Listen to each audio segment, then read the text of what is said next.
You used to get all of your food from your neighbors, but something happened. It used to be that we all lived in the community together, and I would grow something, you'd grow something, we had extra, and we'd share with each other. But then we started trying to develop. And so now the small mom and pop farm or the backyard gardener that used to be in the community is now pushed outside of the community. What ended up happening is we entered into this industrial era, and we wanted to figure out how can we feed the masses that we are putting into our dense communities now. And the solution that we all arrived at was the industrial supply chain. The problem with the supply chain is that it's too expensive for the small mom and pop farm to sell through. What we're seeing now at grocery stores is that every dollar you spend, about 90% of that is being absorbed in the middle. Only 10 cents on the dollar on average is actually going to the production of the food. So the small mom and pop farm can no longer survive off of 10% of their revenue, and so they get bought up by a bigger farm.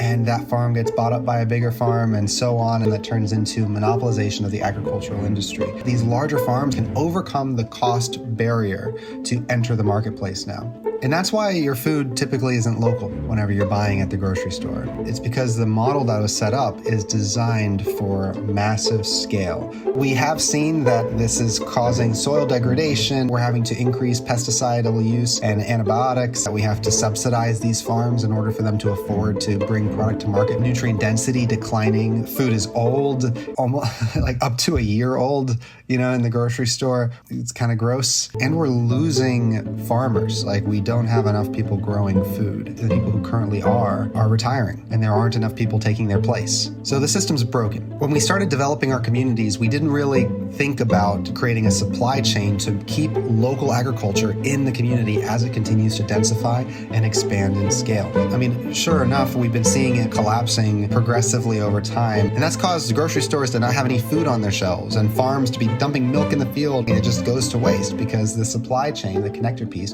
is falling apart. So at LemonGRAFT, we looked at the supply chain model and we said, what if we just got rid of it? What happens in a community after development runs its course? And what I found was that there are all these little tiny scraps of land all throughout the community.